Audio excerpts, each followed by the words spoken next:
যে মানুষ সমাজকে অশান্তি করে সে মানুষ নয়, সে তো অমানুষ। কথা ঠিক কিনা? এখন আপনারা উত্তর দেন, যে ইফটিজিং করে সে মানুষ নয়, সে অমানুষ। যে পরকিয়া করে সে মানুষ নয়, সে অমানুষ। যে মাদক নেয় সে মানুষ নয়, সে অমানুষ। আল্লাহর জমিনে যে মসজিদে না গিয়ে চায়ের দোকানে বসে থাকে সে মানুষ নয়, অমানুষ। যে মা বাবাকে বৃদ্ধাশ্রমে রাখে সে মানুষ নয়, অমানুষ। যে বিয়ের পর পরকিয়া করে সে মানুষ নয়, অমানুষ। যে জুলুম করে সে মানুষ নয়, অমানুষ। যে দুর্নীতি করে সে মানুষ নয়, অমানুষ। যে বান্দার হক নষ্ট করে সে মানুষ নয়, অমানুষ। এরকম শুধু অমানুষ বলতে বলতে টর্চ লাইটের লাইট দিলে আমাদের সমাজে মানুষ পাওয়া যাবে না। কথা ঠিক কিনা? তাহলে মানুষের সমাজে মানুষ আছে না অমানুষ? ভাই ভাইকে মারে এক বিঘত জমিনের জন্য, মাকে গুলি করে হত্যা করে বাবার ব্যাংকের টাকার জন্য, বাবাকে ঘর থেকে বের করে দেয় 12 তলা বিল্ডিংয়ে। সবার জায়গা হয়, বাবার জায়গা হয় না। তাহলে এই সমাজের দিকে তাকালে মানুষের চেয়ে অমানুষ বেশি। আমাকে কোরআন বলছে বাকারা বাকারা, এখনো মানুষ হইতে পারিস নাই, অমানুষ কেন? তোর ভেতরটা ঠিক নাই। সেই জন্য আল্লাহর রসুল বলেন, তোমার সুন্দর চেহারা আল্লাহ তাকাবে না, তোমার সুন্দর ড্রেস আল্লাহ দেখবে না, তোমার গায়ের গড়ি আর আংটি আল্লাহ দেখবে না, তোমার সুন্দর সানগ্লাস আল্লাহ দেখবে না। বাল ইয়ানজুরুল্লাহ ইলা কুলুবিহিম, সর্বপ্রথম আল্লাহ আপনার আমার কলবটা দেখবে। কোনটা দেখবে? কলব। এখন আমরা বলি ইতে সাদা, ইতে কালা, ইতে লম্বা, ইতে বাইটা, ইতে মোটা, ইতে সেফটা, এইগুলোর মধ্যে আছে কে সুন্দর কে কালো। আরে না না, সুন্দর দিয়ে কি হবেন? আমার নবী বললেন, আমি মেরাজে গেলাম, সমস্ত জান্নাতের ওয়ালি গলিগুলো ঘুরলাম, সবার জন্য নির্দিষ্ট ঘর বালাখানা রয়েছে, সবাইকে সব জায়গায় যাওয়ার অনুমতি নাই।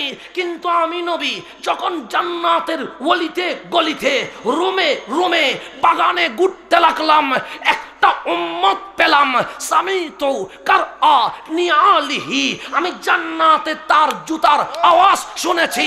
সে শুধু একটা জান্নাতে নয়, আমার আল্লাহ পুরা জান্নাত তার জন্য লিখে দিয়েছে। সবার জন্য কয়টা? একটা। আর ওনার জন্য পাসপোর্ট লাগবে না, ইমিগ্রেশন লাগবে না। আল্লাহ বলে সব জায়গায় ঘুরবে।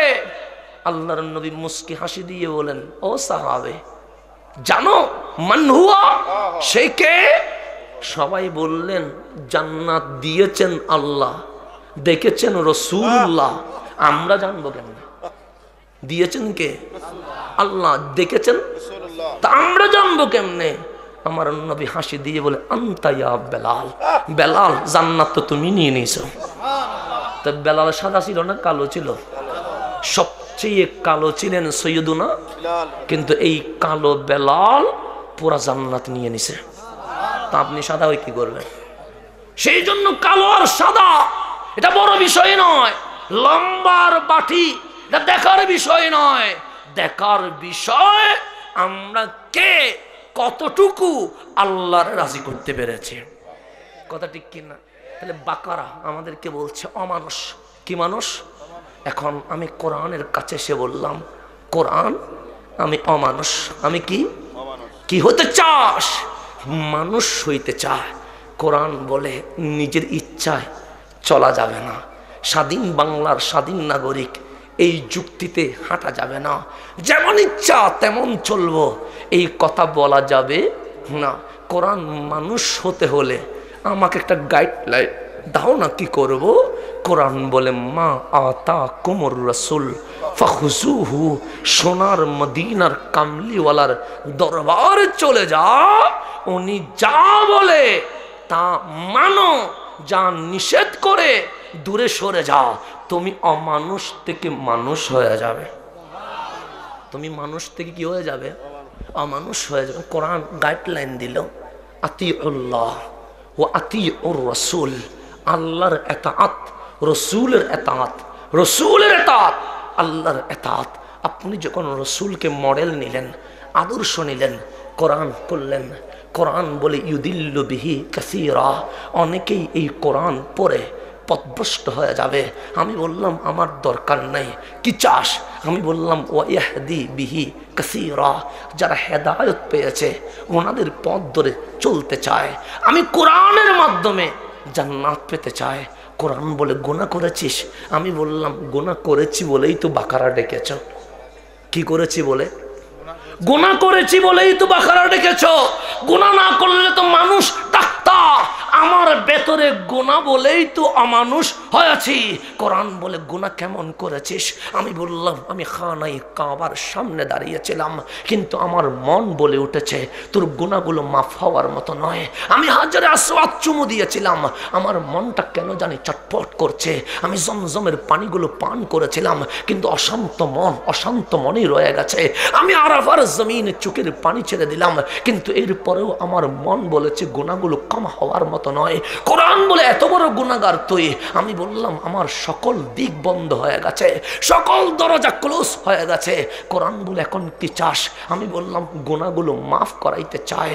কোরআন বলে যদি কাবার সামনে যাওয়ার পরেও তোর মন যদি বলে গুনাহগুলো মাফ হয় নাই, হাজারে আসওয়াদ চুমু দেওয়ার পরেও তোর মন যদি বলে গুনাহগুলো মাফ হয় নাই, আরাফাই চোখের পানি ছাড়ার পরেও তোর মন যদি বলে গুনাহ মাফ হয় নাই, একটা কাজ করিস। আমি বললাম কি করব? সো ওয়ালাউ আন্নাহুম ইজ্জালামু আনফুসাহুম জাউকা, কাবার সামনে যদি গুনাহ মাফ না হয়, কাবা কামলিওয়ালার কদমে চলে যাও।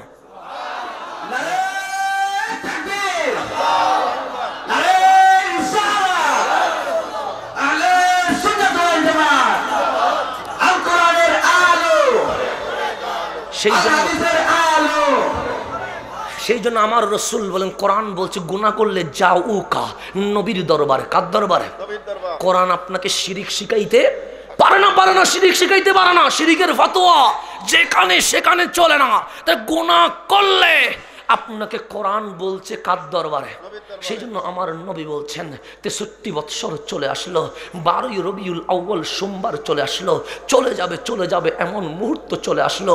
আল্লাহর নবীর জিসমি আতহার সরাসরি শুয়ে গেল, মাতা মোবারক আম্মা জান আয়েশার কোলে রেখে দিল। উম্মত চিৎকার করে উঠেছে, সিদ্দিক আকবর চোখের পানি ছেড়ে দিয়েছে।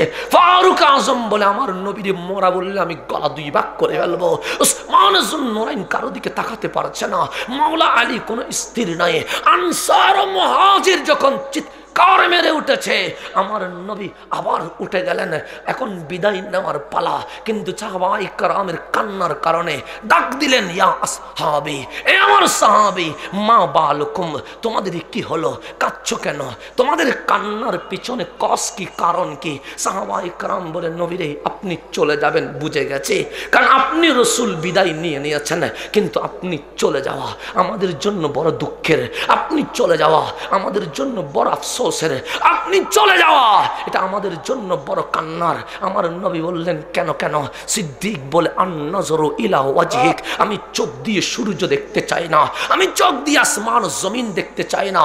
সিদ্দিকের চোখ শুধু নবীরে দেখতে চায়। আপনি নবী চলে যাবেন আমি মানবো কেমনে? আপনি নবী চলে গেলে আমরা মানতে পারবো না। আমার নবী দাঁড়িয়ে শেষ খুতবা দিলেন।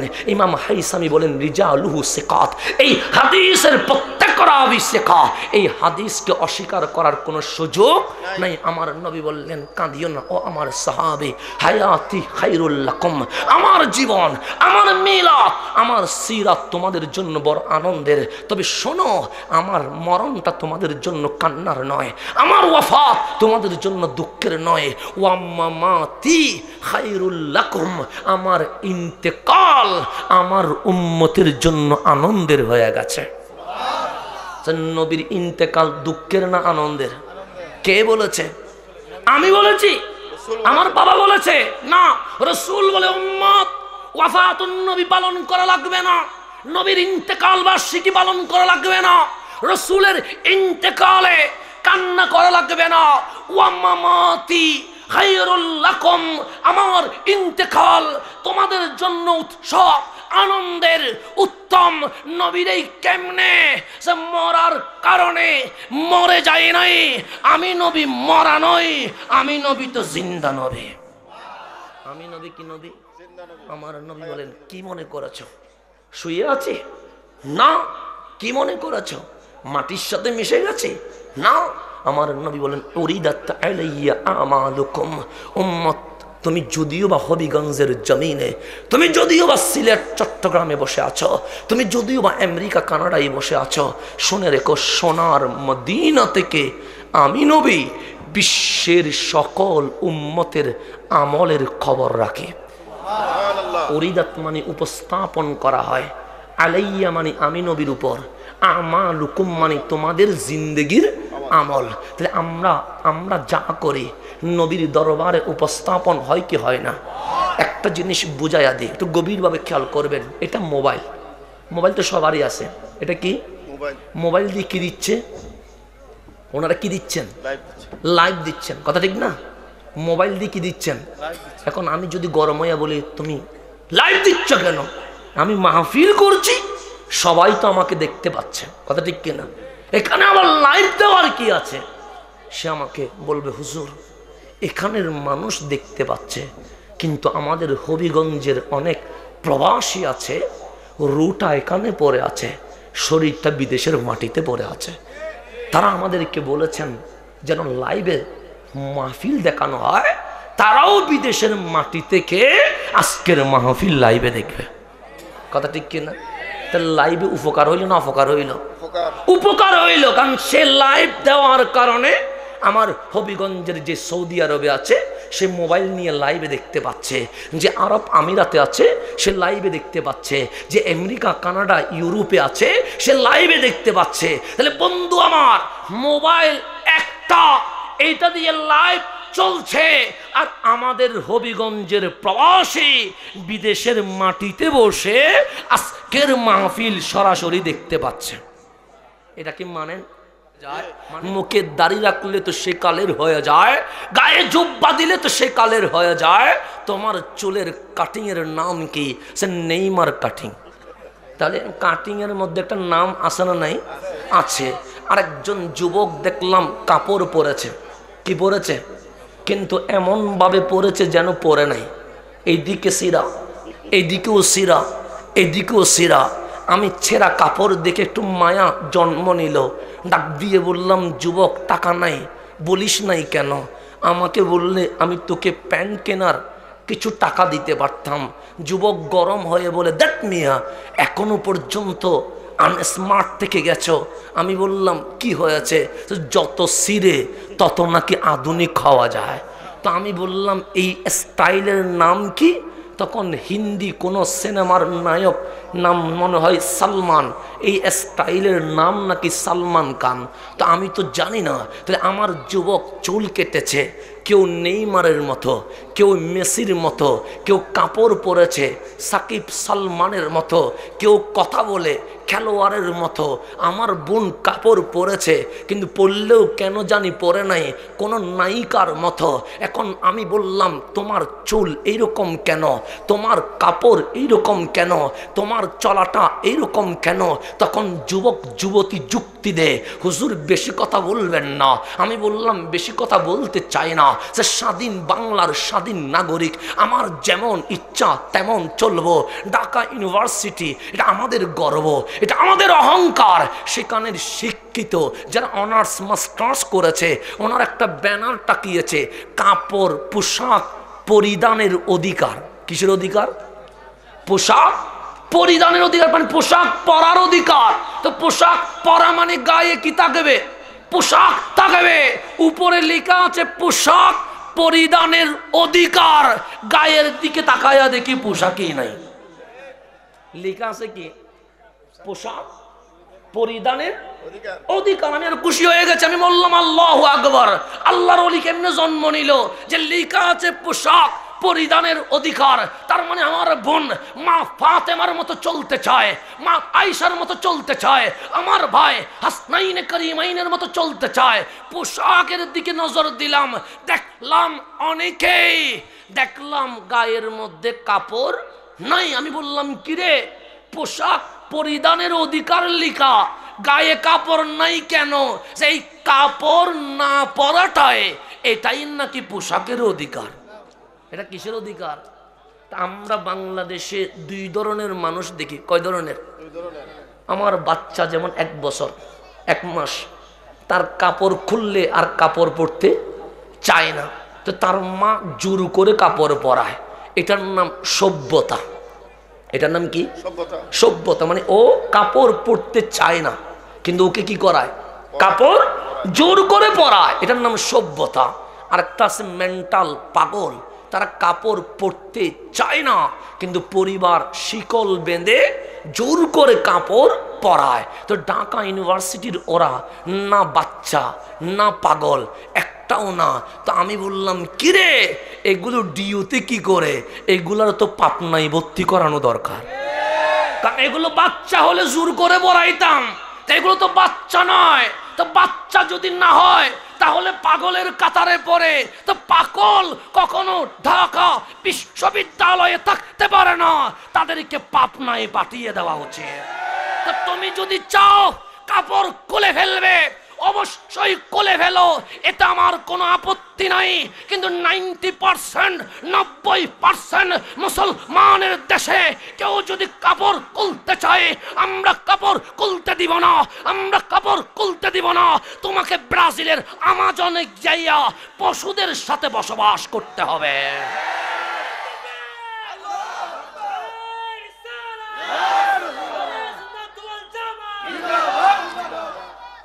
তোমার কারণে তো আমার সমাজ নষ্ট হতে পারে না। আমার বোনের ইজ্জত তো তোমার কারণে আমি কলঙ্ক হতে দিতে পারি না।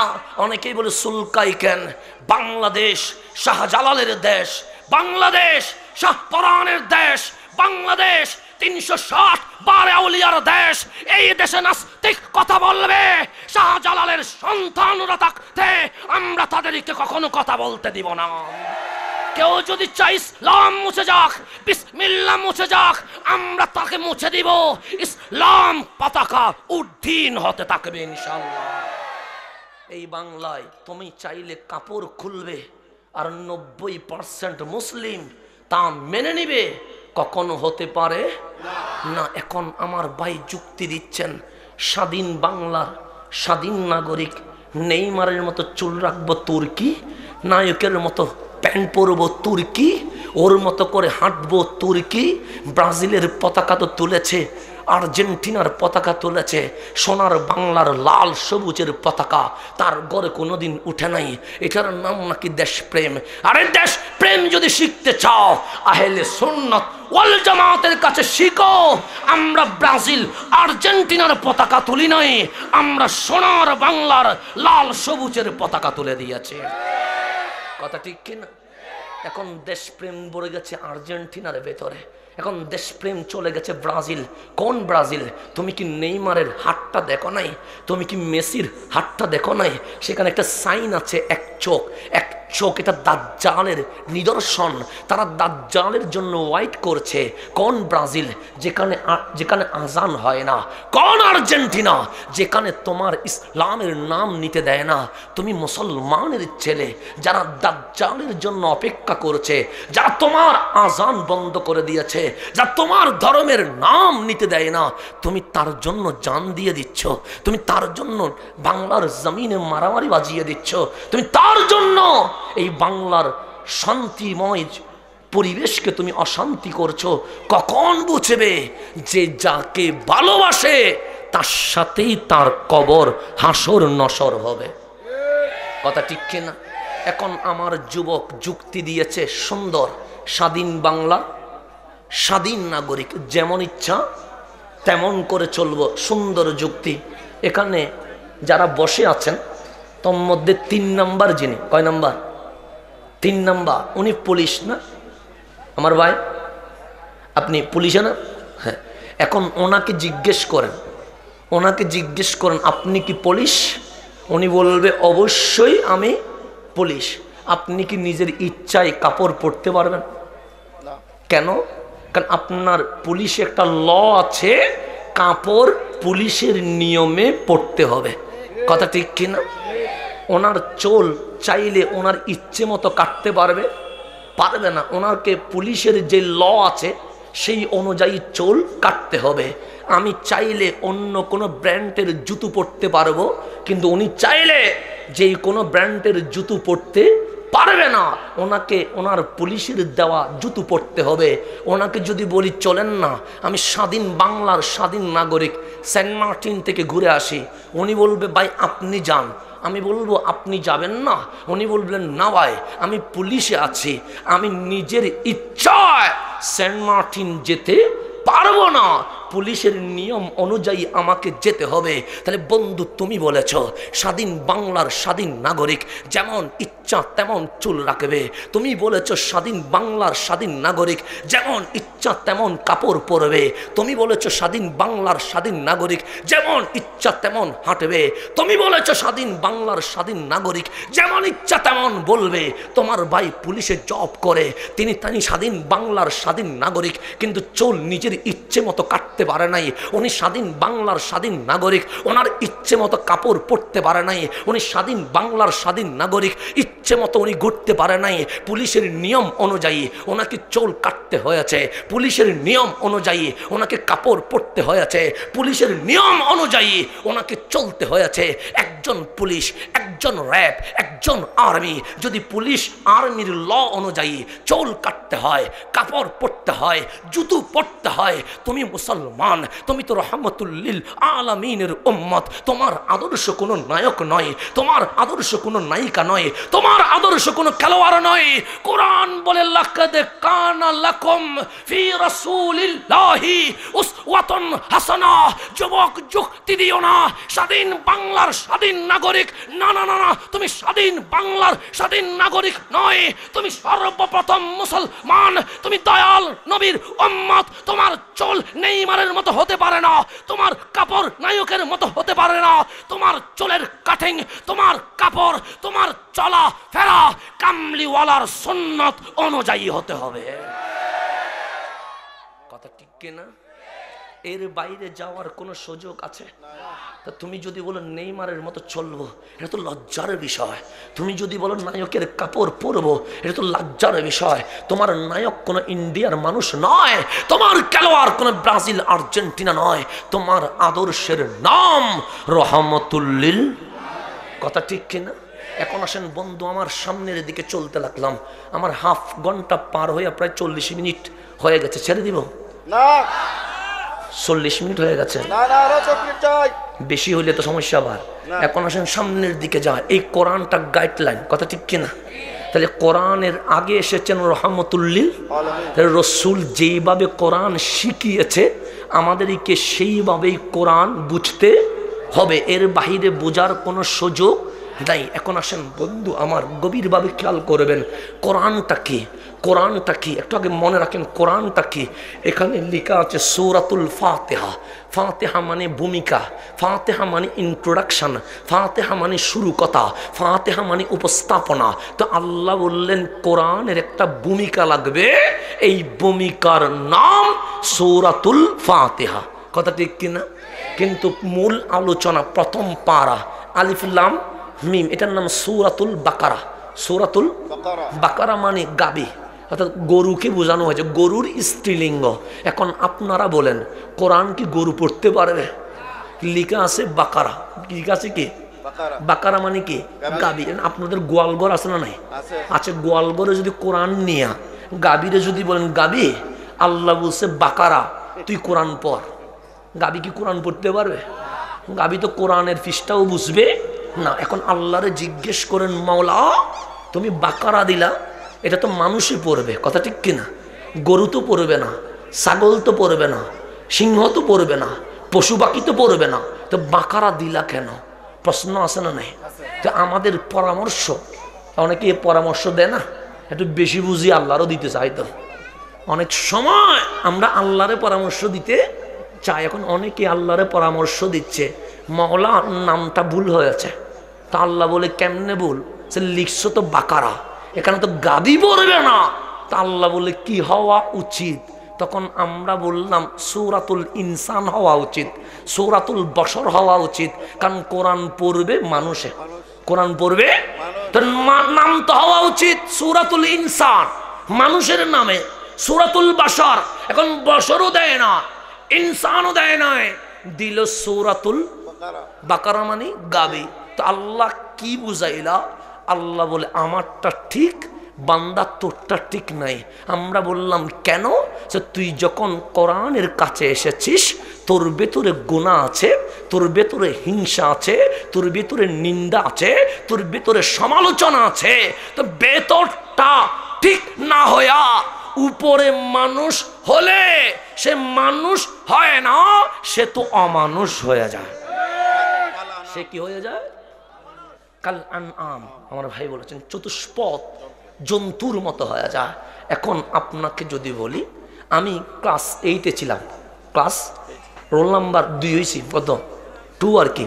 তো আমার আব্বার সাথে আমার দেখা হয় শুধু শুক্রবার, মানে ইয়মুল জুমা, শুক্রবারে আমার বাবার সাথে আমার দেখা, এই ছাড়া আমাদের দেখা হতো না। ভাইয়ারা জানেন বাবা সারাদিন সুন্নিয়ত ইসলামের খেদমতে বাহিরে থাকেন, যখন যান তখন আমরা ঘুমে, যখন আসেন তখনও ঘুমে, তো দেখা হয় না। রাত 3টায় আসে, ফজরের নামাজ পড়েই তো বের হয়ে যায়। সুতরাং আমাদের দেখা হয় শুক্রবারে। তো আমাদেরকে ডাকতো এক সপ্তাহের আমল নামার হিসাব, মানে কি করছি না করছি যদি দেওয়া লাগে দিত, আর যা মানে যা ছিল আর কি। তো হঠাৎ ক্লাস 8-এর রেজাল্ট আসলো, আব্বা ডাকলেন কোন ক্লাসে? আমি বললাম ক্লাস 7 পার হইয়া ক্লাস 8-এ উঠলাম, রেজাল্ট নিয়ে আসো। আনলাম, রোল নাম্বার কত? আমি বললাম 2। আমার মা দাঁড়ানো ছিল, সে 1 হও আর 2 হও, 10 হও আর 20 হও, 30 হও আর 40 হও, এতে আমার কোনো কিছু আসে যায় না। তোমার রেজাল্ট কি হয়েছে এটা আমার দেখার বিষয় না। ডাক্তার হবা না ইঞ্জিনিয়ার হবা, না লয়ার হবা, না লিডার হবা, এটা তোমার উপর ছেড়ে দিলাম। এটা নিয়ে আমার কোনো স্বপ্ন নাই। তোমার মা দাঁড়িয়ে আছে, উনি তোমাকে পেটে নিয়েছে, আমি তোমাকে লালন পালন করেছি। বাবা যেটা ইচ্ছা সেটা হও, তবে আমার স্বপ্ন, তোমার মায়ের স্বপ্ন হচ্ছে তুমি মানুষের মতো মানুষ হও। কিসের মতো? মানুষের মতো। তো আমি তখন তো ক্লাস 8-এ, এত সাহিত্য কি বোঝার সুযোগ আছে নাই? নাই। তো আমি বললাম বাবা আমি কেন মানুষের মতো হব? আমি তো অলরেডি মানুষ হয়েই আছি। আপনি বললেন কিসের মতো? তা আমি তো পশু নয়, আমি তো অলরেডি কিসের মতো নয়, মানুষ হয়েই জন্ম নিয়েছি। তা আব্বা হাসি দিয়ে বলে এই সমাজে শান্তি না অশান্তি? আমি বললাম বড় অশান্তি। সমাধান আছে না সমস্যা বেশি? আমি বললাম সমস্যা বেশি। বল এই অশান্তি গরু ছাগল পশু পাখি করছে? আমি বললাম করে নাই। করছে কারা? আমি বললাম মানুষে। তো যে মানুষ সমাজকে অশান্তি করে সে মানুষ নয়, সে তো অমানুষ। কথা ঠিক কিনা? এখন আপনারা উত্তর দেন। যে ইফটিজিং করে সে মানুষ নয়, সে অমানুষ। যে পরকিয়া করে সে মানুষ নয়, সে অমানুষ। যে মাদক নেয় সে মানুষ নয়, সে অমানুষ। আল্লাহর জমিনে যে মসজিদে না গিয়ে চায়ের দোকানে বসে থাকে সে মানুষ নয়, অমানুষ। যে মা বাবাকে বৃদ্ধাশ্রমে রাখে সে মানুষ নয়, অমানুষ। যে বিয়ের পর পরকিয়া করে সে মানুষ নয়, অমানুষ। যে জুলুম করে সে মানুষ নয়, অমানুষ। যে দুর্নীতি করে সে মানুষ নয়, অমানুষ। যে বান্দার হক নষ্ট করে সে মানুষ নয়, অমানুষ। এরকম শুধু অমানুষ বলতে বলতে টর্চ লাইটের লাইট দিলে আমাদের সমাজে মানুষ পাওয়া যাবে না। কথা ঠিক কিনা? তাহলে মানুষের সমাজে মানুষ আছে না অমানুষ?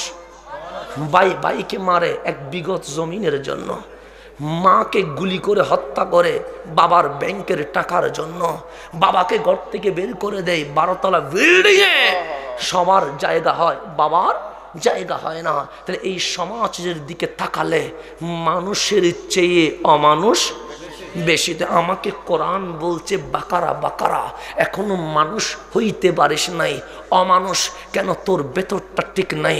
সেই জন্য আল্লাহর রসুল বলেন তোমার সুন্দর চেহারা আল্লাহ তাকাবে না, তোমার সুন্দর ড্রেস আল্লাহ দেখবে না, তোমার গায়ের গড়ি আর আংটি আল্লাহ দেখবে না, তোমার সুন্দর সানগ্লাস আল্লাহ দেখবে না। বালিয়ান জুরুল্লাহ ইলা কুলুবিহিম, সর্বপ্রথম আল্লাহ আপনার আমার কলবটা দেখবে। কোনটা দেখবে? কলব। এখন আমরা বলি ইতে সাদা, ইতে কালা, ইতে লম্বা, ইতে বাইটা, ইতে মোটা, ইতে সেফটা, এইগুলোর মধ্যে আছে কে সুন্দর কে কালো। আরে না না, সুন্দর দিয়ে কি হবেন? আমার নবী বললেন আমি মেরাজে গেলাম, সমস্ত জান্নাতের ওয়ালি গলিগুলো ঘুরলাম, সবার জন্য নির্দিষ্ট ঘর বালাখানা রয়েছে, সবাইকে সব জায়গায় যাওয়ার অনুমতি নাই। কিন্তু আমি নবী যখন জান্নাতের ওয়ালিতে গলিতে রুমে রুমে বাগানে ঘুরতে লাগলাম, একটা উম্মত পেলাম, সামিতু কারআ নিআলিহি, আমি জান্নাতে তার জুতার আওয়াজ শুনেছি। সে শুধু একটা জান্নাতে নয়, আমার আল্লাহ পুরা জান্নাত তার জন্য লিখে দিয়েছে। সবার জন্য কয়টা? একটা। আর ওনার জন্য পাসপোর্ট লাগবে না, ইমিগ্রেশন লাগবে না। আল্লাহ বলে সব জায়গায় ঘুরবে। আল্লাহর নবী মুস্কি হাসি দিয়ে বলেন ও সাহাবে জানো মান হুয়া, সে কে? সবাই বললেন জান্নাত দিয়েছেন আল্লাহ, দেখেছেন রাসূলুল্লাহ, আমরা জানবো কেমন? দিয়েছেন কে? আল্লাহ, দেখেছেন তা আমরা জানবো কেমনে? আমার নবী হাসি দিয়ে বলে আনতা ইয়া বেলাল, বেলাল জান্নাত তো তুমি নিয়ে নিয়েছো। তা বেলাল সাদা ছিল না কালো ছিল? সবচেয়ে কালো ছিলেন সৈয়দুনা, কিন্তু এই কালো বেলাল পুরা জান্নাত নিয়ে নিছে। তা আপনি সাদা হয়ে কি করবেন? সেই জন্য কালো আর সাদা এটা বড় বিষয় নয়, লম্বার বাটি এটা দেখার বিষয় নয়। দেখার বিষয় আমরা কে কতটুকু আল্লাহর রাজি করতে পেরেছে। কথা ঠিক কিনা? তাহলে বাকারা আমাদেরকে বলছে অমানুষ। কি মানুষ? এখন আমি কোরআনের কাছে এসে বললাম কোরআন আমি অমানুষ। আমি কি কি হতে চাস? মানুষ হইতে চায়।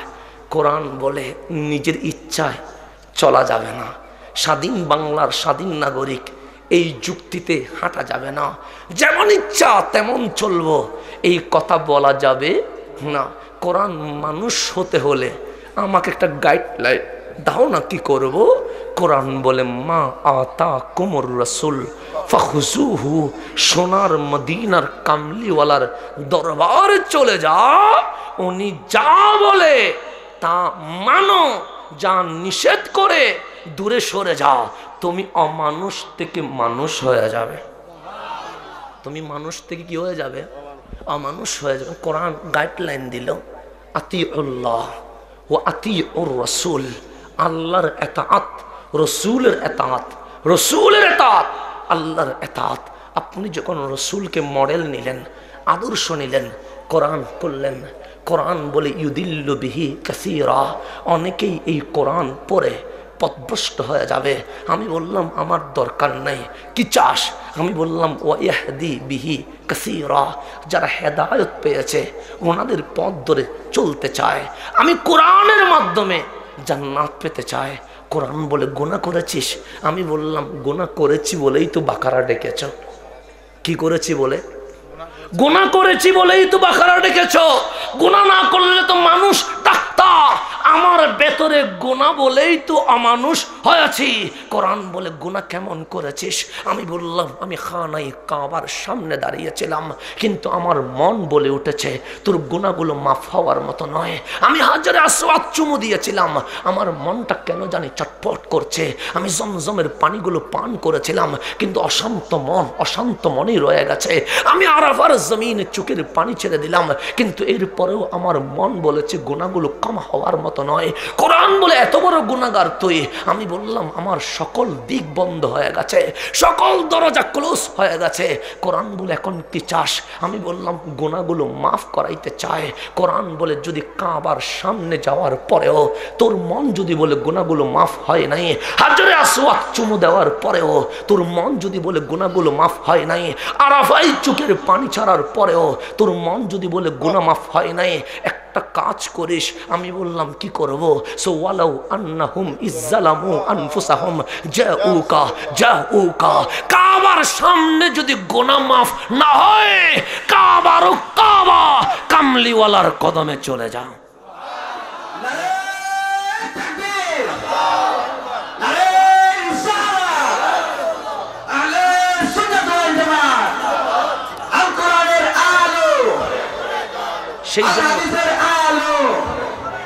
সেই জন্য আমার রসুল বলেন, কোরআন বলছে গুনাহ করলে যাও উকা, নবীর দরবারে। কার দরবারে?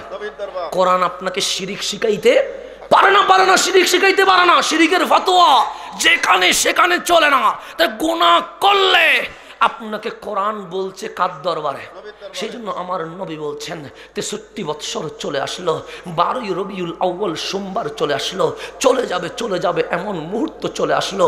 আল্লাহর নবীর জিসমি আতহার সরাসরি শুয়ে গেল, মাথা মোবারক আম্মা জান আয়েশার কোলে রেখে দিল। উম্মত চিৎকার করে উঠেছে, সিদ্দিক আকবর চোখের পানি ছেড়ে দিয়েছে। ফারুক আজম বলে আমার নবীর মরা বললে আমি গলা 2 ভাগ করে ফেলবো। উসমান যুন্নুরাইন কারো দিকে তাকাতে পারছে না। মাওলা আলী কোনো স্থির নাই। আনসার ও মুহাজির যখন চিৎকার মেরে উঠেছে, আমার নবী আবার উঠে গেলেন।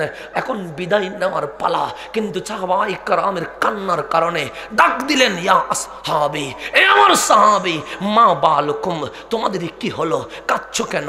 তোমাদের কান্নার পিছনে কস কি, কারণ কি? সাহাবায়ে কেরাম বলে, নবীরে আপনি চলে যাবেন বুঝে গেছে, কারণ আপনি রসুল বিদায় নিয়েছেন, কিন্তু আপনি চলে যাওয়া আমাদের জন্য বড় দুঃখের, আপনি চলে যাওয়া আমাদের জন্য বড় আফসোসের, আপনি চলে যাওয়া এটা আমাদের জন্য বড় কান্নার। আমার নবী বললেন, কেন? সিদ্দিক বলে, আন-নাযরু ইলা ওয়াজহিক, আমি চোখ দিয়ে সূর্য দেখতে চাই না, আমি চোখ দিয়ে আসমান জমিন দেখতে চাই না। সিদ্দিকের চোখ শুধু নবীরে দেখতে চায়। আপনি নবী চলে যাবেন, আমি মানবো কেমনে? আপনি নবী চলে গেলে আমরা মানতে পারবো না। আমার নবী দাঁড়িয়ে শেষ খুতবা দিলেন। ইমাম হাইসামি বলেন, রিজালুহু সিকাত, এই হাদিসের প্রত্যেক রাবী সিকা, এই হাদিসকে অস্বীকার করার কোনো সুযোগ নাই। আমার নবী বললেন, কাঁদিও না ও আমার সাহাবী, হায়াতি খায়রুল লাকুম, আমার জীবন, আমার মিলাদ, আমার সিরাত তোমাদের জন্য বড় আনন্দের। তবে শোনো, আমার মরণটা তোমাদের জন্য কান্নার নয়, আমার ওয়াফাত তোমাদের জন্য দুঃখের নয়। ওয়া মামাতি খায়রুল লাকুম, আমার ইন্তেকাল আমার উম্মতের জন্য আনন্দের হয়ে গেছে। নবীর ইন্তেকাল দুঃখের না আনন্দের? কে বলেছে? আমি বলেছি? আমার বাবা বলেছে? না, রাসূল বলে উম্মত ওয়াফাতুন নবী পালন করা লাগবে না, নবীর ইন্তেকাল বার্ষিকী পালন করা লাগবে না, রাসূলের ইন্তেকালে কান্না করা লাগবে না। ওয়া মামাতি খায়রুল লাকুম, আমার ইন্তেকাল তোমাদের জন্য উৎসব আনন্দের উত্তম। নবীর এই কেমনে সে মরার কারণে মরে যায় নাই। আমি নবী মরা নই, আমি নবী তো জিন্দা নবী। আমি নবী কি নবী? আমার নবী বলেন, কি মনে করেছ শুয়ে আছি? না। কি মনে করেছ মাটির সাথে মিশে গেছে? না। আমার নবী বলেন, উরিদাত আলাইয়া আমালুকুম, উম্মত তুমি যদিও বা হবিগঞ্জের জমিনে, তুমি যদিও বা সিলেট চট্টগ্রামে বসে আছো, তুমি যদিও বা আমেরিকা কানাডায় বসে আছো, শুনে রেখো, সোনার মদিনা থেকে আমি নবী বিশ্বের সকল উম্মতের আমলের খবর রাখি। উরিদাত মানে উপস্থাপন করা হয়, আলাইয়া মানে আমি নবীর উপর, আমালুকুম মানে তোমাদের জিন্দেগির আমল। তাহলে আমরা যা করি নবীর দরবারে উপস্থাপন হয় কি হয় না? একটা জিনিস বুঝাইয়া দিই, একটু গভীরভাবে খেয়াল করবেন। এটা মোবাইল তো সবারই আছে। এটা কি মোবাইল দিয়ে কি দিচ্ছে? ওনারা কি দিচ্ছেন? লাইভ দিচ্ছেন, কথা ঠিক না? মোবাইল দিয়ে কি দিচ্ছেন? এখন আমি যদি গরম হইয়া বলি, তুমি লাইভ দিচ্ছ কেন?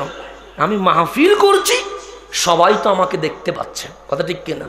এখানে আবার লাইভ দেওয়ার কি আছে? সে আমাকে বলবে, হুজুর এখানের মানুষ দেখতে পাচ্ছে, কিন্তু আমাদের হবিগঞ্জের অনেক প্রবাসী আছে, রুটা এখানে পড়ে আছে, শরীরটা বিদেশের মাটিতে পড়ে আছে। তারা আমাদেরকে বলেছেন যেন লাইভে মাহফিল দেখানো হয়, তারাও বিদেশের মাটি থেকে আজকের মাহফিল লাইভে দেখবে, কথা ঠিক কিনা? তাহলে লাইভে উপকার হইল না অপকার হইল?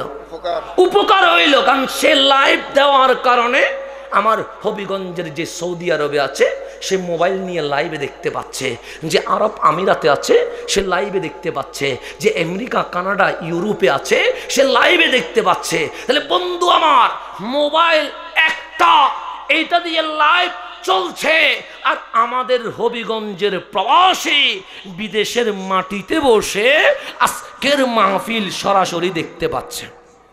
এটা কি মানেন? মানেননি?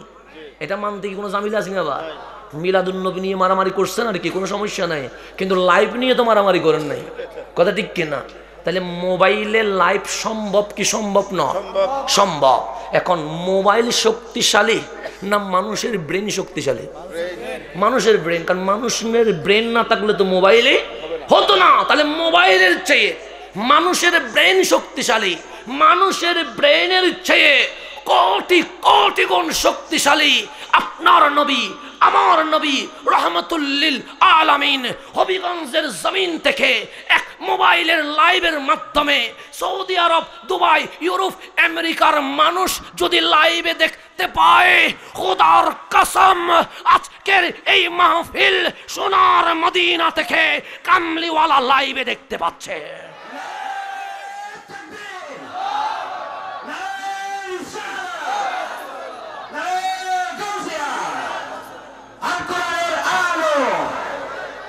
এখানে অস্বীকার করা, যদি মোবাইল মানেন নবীরটা মানতে সমস্যা আছে না?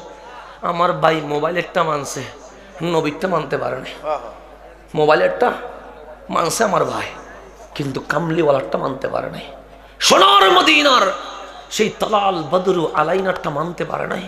দুঃখ এখানে বন্ধু, ইউরোপের আবিষ্কার মোবাইলেরটা মেনে নিলা, তোমার কামলিওয়ালারটা মানলে সমস্যা কোথায়? তোমার নবী তো মোবাইলের চেয়ে উত্তম, কথা ঠিক কিনা? এটাই বোঝাইতে চায় আমার বন্ধুকে। আল্লাহ রসুল বলেন, উরিদাত আলাইয়া আমালুকুম, তোমাদের আমলগুলো আমি দেখতে পাচ্ছি, দেখে চুপ হয়ে নয়। ফাইন রাআইতু খায়রা, যখন দেখি ভালো কিছু করেছো আমি মাওলার দরবারে প্রশংসা করি, কিন্তু আমি তো ভালো কিছু করি নাই আমার জন্য। ফাইন রাআইতু শাররা, যখন দেখি উম্মত খারাপ কাজ করেছিস, আমি সোনার মদিনায় চুপ থাকি না, দুই হাত তোলে চোখের পানি ছেড়ে দিয়ে বলি, মাওলা উম্মতের দিকে তাকায়ও না, আমি নবীর দিকে তাকায়া আমার উম্মতের গুনাহগুলো মাফ করে দাও। তাহলে এখনো গুনাহ ক্ষমার মাফ চাইয়ে দোয়া চলছে কি চলছে না? চলছে। তাহলে আমাকে বলছে গুনাহ মাফ হবে, গুনাহ মাফ না হয়ে কোনো উপায় আমার রহমান ক্ষমা করবে। সে তুমি তোমার সোনার মদিনার সাথে কানেকশন, নবীর সাথে সম্পর্ক করে দাও, তো তোমার গুনাহ মাফ হবে। গুনাহ যখন মাফ করাইতে লাগলাম, আমার কোরআনকে বললাম, কোরআন আমি তওবা করেছি, জীবনে আর সিনেমায় যাব না। কোরআন আমি তওবা করেছি, জীবনে আর অশ্লীল ভিডিও দেখব না। কোরআন আমি তওবা করেছি, নামাজের সময় আর আড্ডাবাজি করব না। কোরআন আমি আল্লাহর সাথে তওবা ওয়াদা করেছি, যেই কাজে আল্লাহ এবং রসুল নারাজ সেই কাজ করব না, যেই কাজে আল্লাহ এবং রসুল রাজি আমরা সেই কাজ করব। কোরআন বলে কিছু গাইডলাইন নেই, আমি নিতে রাখলাম, কোরআন পড়তে লাগলাম। কোরআন বলে আকিমুস সালাহ, বান্দা যা নামাজ পড়তে থাক। আপনি কোরআনের কথা শুনে নামাজ পড়তে চলে গেলেন।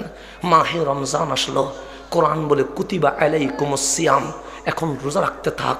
কোরআন বলে হজের টাইম আসলো, আতিমুল হজ্জা। কোরআন বলে যাকাতের সময় হলো, ওয়া আতুজ যাকাহ, কোরআন বলে মা বাবা আসেনি? আমি বললাম আছে। কোরআন বলে ওয়াবিল ওয়ালিদাইনি ইহসানা, মা বাবার সেবা কর। কোরআন বলে কেমন চলবি? আমি বললাম কেমনে কি? সে ইউহিল্লু লাহুমুত তাইয়্যিবাত, আমার নবী যা হালাল করেছে তা তুই হালাল হিসেবে নিয়ে নে। ওয়া ইউহাররিমু আলাইহিমুল খাবায়েস, আমার নবী যা হারাম করেছে এগুলো মাইনাস করে দে।